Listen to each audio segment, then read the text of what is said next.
Hello everyone, good morning, જય શ્રી કૃષ્ણ. આપણે previous લેક્ચરમાં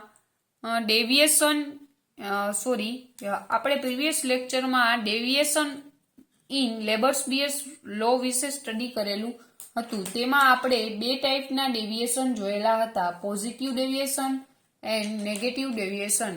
Now, in this video lecture, we will study some important terms and spectrophotometric estimation. તો આજના લેક્ચરમાં આપણે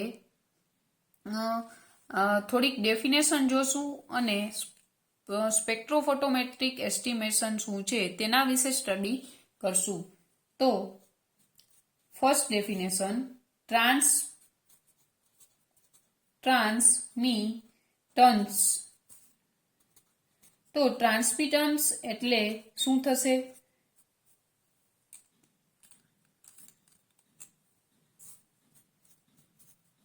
ratio of intensity of transmitted light and intensity of incident light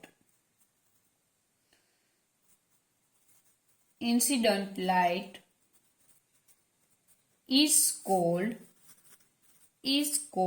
transmittance. તો મારે આને મેથેમેટિકલ સ્ટેપમાં લખવું હોય તો T equal to IT upon I0, એટલે કે શેનો રેશિયો? તો કે intensity of transmitted light and intensity of incident લાઇટના રેશિયાને શું કહેવાય? તો કે ટ્રાન્સમિટન્સ કહેવામાં આવશે. Second definition, optical density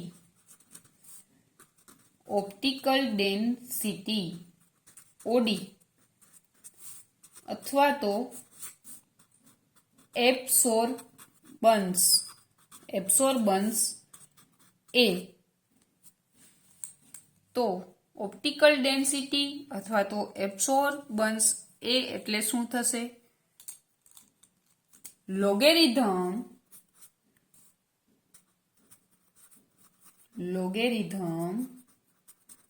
of inverse of transmittance is known as શું થશે? તો કે ઓપ્ટિકલ ડેન્સિટી થશે. તો એને મારે મેથેમેટિકલ સ્ટેપમાં લખવું હોય તો OD equal to A equal to log I0 upon IT અથવા તો માઇનસ log T હું કહી શકું. Okay. Third definition is absorptivity.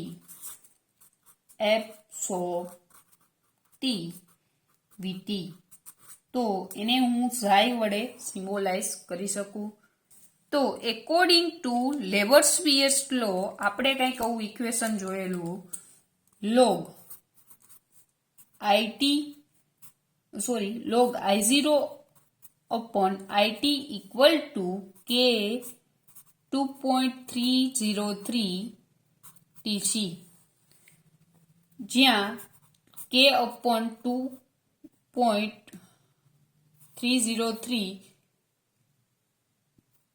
ની જગ્યાએ હું ઝાઈ વડે દર્શાવી શકું. તો આ જે ઝાઈ છે એને શું કહેવામાં આવશે?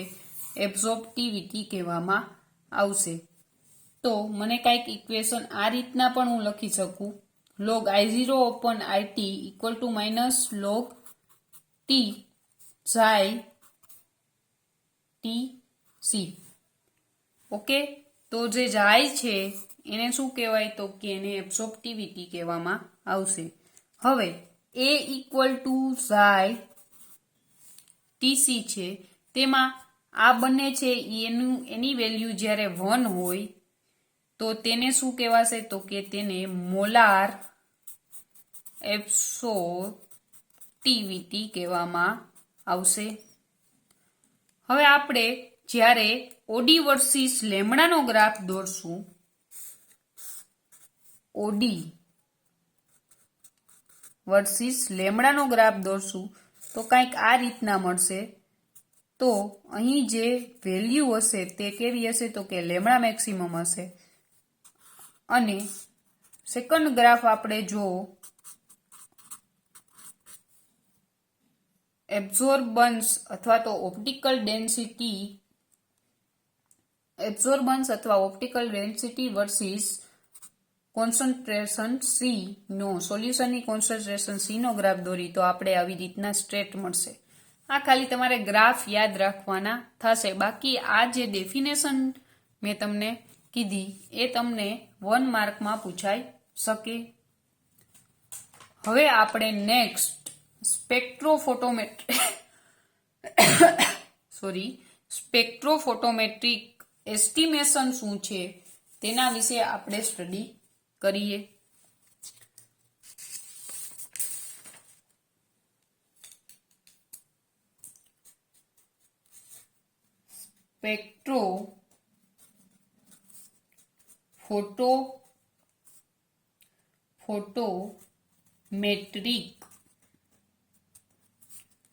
ફોટોમેટ્રિક estimation.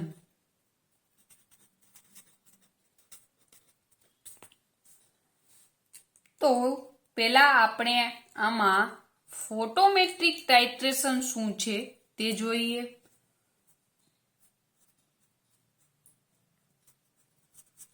Titration in which endpoint is determined by measurement of absorption of light by the solution is known as photometric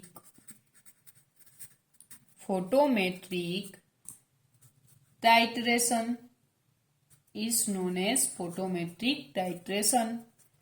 તો ફોટોમેટ્રિક ટાઇટ્રેશનમાં શું હોય તો કે કોઈ પણ એક સોલ્યુશન લીધું, એ સોલ્યુશન કેટલી લાઇટ એબ્ઝોર્બ કરે છે તે ટાઇટ્રેશનની મદદથી આપણે જે જાણી શકીએ તેને ફોટોમેટ્રિક ટાઇટ્રેશન કહેવામાં આવશે. હવે આપણે કલરીમીટરનો પોઈન્ટ લખવાનો થશે તો તેમાં તમારે કઈ રીતના લખવાનું થશે તો કે તમે કોઈ પણ એક સેમ્પલ સોલ્યુશન લીધું, એમાં શું કરશો તો કે તમારે એને કલરીમીટરની મદદથી કેટલી લાઇટ એબ્ઝોર્બ થાય છે તે તમારે ફાઇન્ડ કરવી છે. તો તમે શું કરશો, સોલ્યુશન લેશો, સોલ્યુશન લઈ અને તમે પછી એને ઇન્સ્ટ્રુમેન્ટમાં મૂકશો અને તેમાં આપણે વેવલેન્થ સેટ કરવાની થશે અને પછી તમને શું મળશે તો કે કેટલી લાઇટ એમાં એબ્સોર્પ્શન થશે તે મળશે. આ બધું આપણે તમને પ્રેક્ટિકલમાં કર્યા છીએ તેનો પોઈન્ટ લખવાનો થશે. પછીનો નેક્સ્ટ પોઈન્ટ તમારે જે મોલાર એબ્સોર્પ્ટિવિટી આપણે જોયો તેનો લખવાનો થશે. તો આ રીતના તમને 4 પ્રકારે ગ્રાફ મળી શકે. તો આપણે કમ્પેર કરીને યાદ રાખી. Type 1, type 1,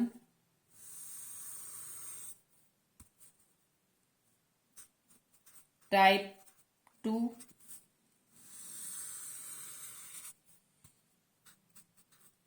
type 3,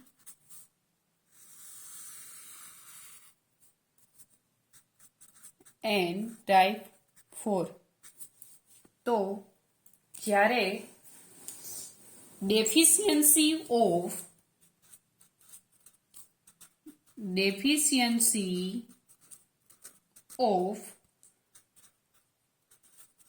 absorbance by reagent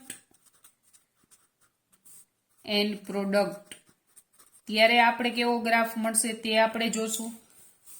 second ટાઈપમાં આપણે deficiency of deficiency of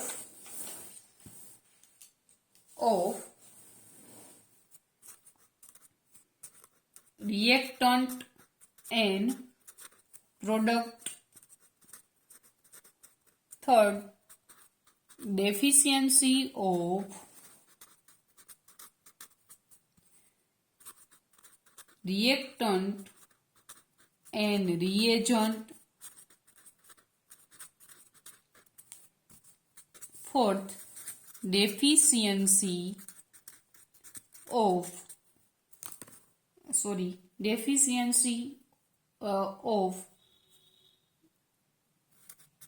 absorbance by a product.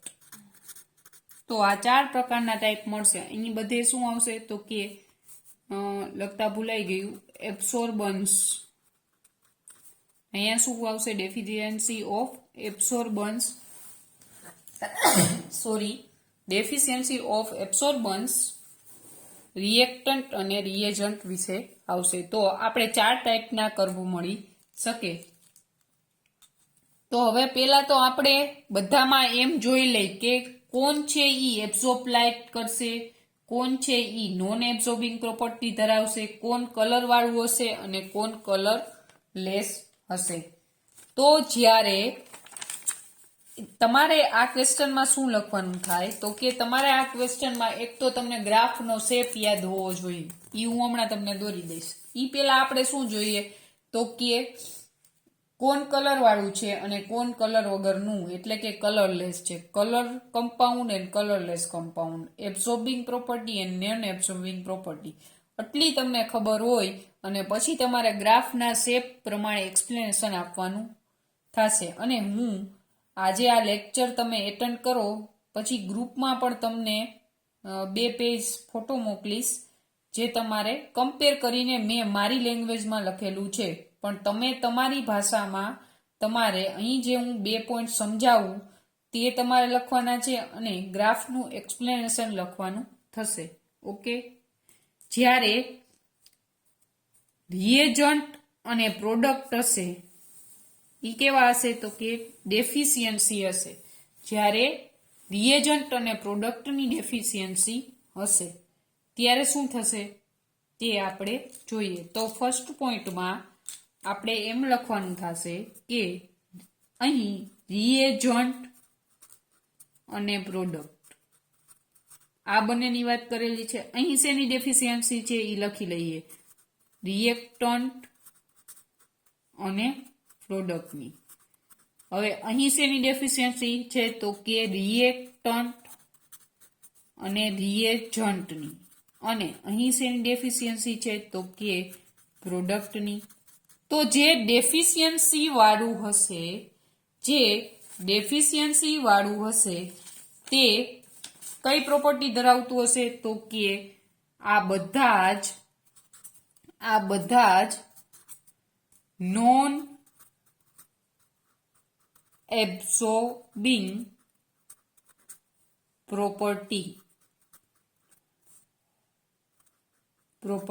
આ પણ શું હશે? Non absorbing property. આ પણ નોન એબ્સોર્બિંગ પ્રોપર્ટી અને આ પણ નોન એબ્સોર્બિંગ પ્રોપર્ટી.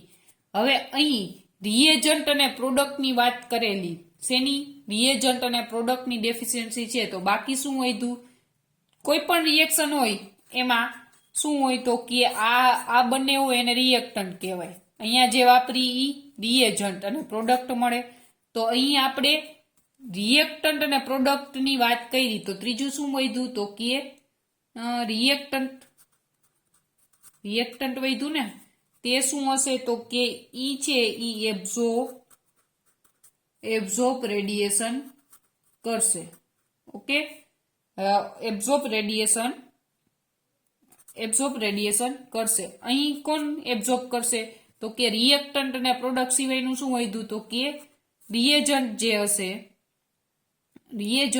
હશે તે એબ્સોર્બ કરશે. અહીં રિએક્ટન્ટ અને રિએજન્ટની તો શું વધ્યું તો કે પ્રોડક્ટ ઈ એબ્સોર્બ રેડિયેશન કરશે. અહીં પ્રોડક્ટની વાત છે તો રિએક્ટન્ટ અને રિએજન્ટ છે ઈ શું કરશે તો કે એબ્સોર્બ રેડિયેશન કરશે. હવે જો જેનામાં લાઇટ એબ્ઝોર્બ થાય છે તો આ હશે એ કેવું હશે, એટલે કે રિએક્ટન્ટ છે એ શું હશે, કલર વાળું હશે. સેકન્ડ પોઈન્ટ લખવાનો. આમાં શું હશે તો કે આમાં જે આ છે એ લાઇટને એબ્ઝોર્બ કરે છે, એટલે જે રિએજન્ટ છે એ કેવું હશે તો કે કલર વાળું હશે. આમાં પ્રોડક્ટ છે એ લાઇટને એબ્ઝોર્બ કરે છે, તેથી પ્રોડક્ટ છે એ કેવું હશે, કલર વાળી હશે. અને આમાં છે એ રિએક્ટન્ટ અને રિએજન્ટ હશે, તો ઈ બંને છે એ કેવા કમ્પાઉન્ડ હશે તો કે કલર. તો ઓટોમેટિક આ બધા હશે ઈ શું છે તો કે નોન એબ્ઝોર્બિંગ પ્રોપર્ટી ધરાવે છે, તો તે કલરલેસ હશે. તો આ બંને પોઈન્ટ તમારે લખવાના થશે. હવે આપણે અહીં ગ્રાફ દોરીએ, તો હવે આ ક્વેશ્ચનમાં તમારે ગ્રાફ દોરી તેનું એક્સપ્લેનેશન આપવાનું થશે. તો બધામાં ગ્રાફ શેના વર્સિસ તો કે એબ્સોર્બન્સ વર્સિસ કોન્સન્ટ્રેશનનો તમારે ગ્રાફ દોરવાનો છે.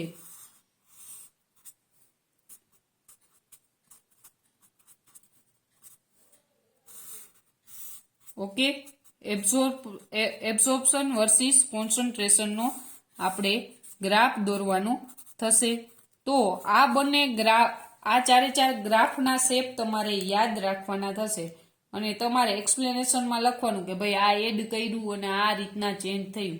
તો આનો ગ્રાફ મને કંઈક આ રીતના મળશે, આનો ગ્રાફ મને આ રીતના મળશે, આનો ગ્રાફ છે મને કઈ રીતના મળશે તો કે આનો ગ્રાફ છે એ મને આ રીતના મળશે અને આનો ગ્રાફ છે મને આ રીતના મળશે.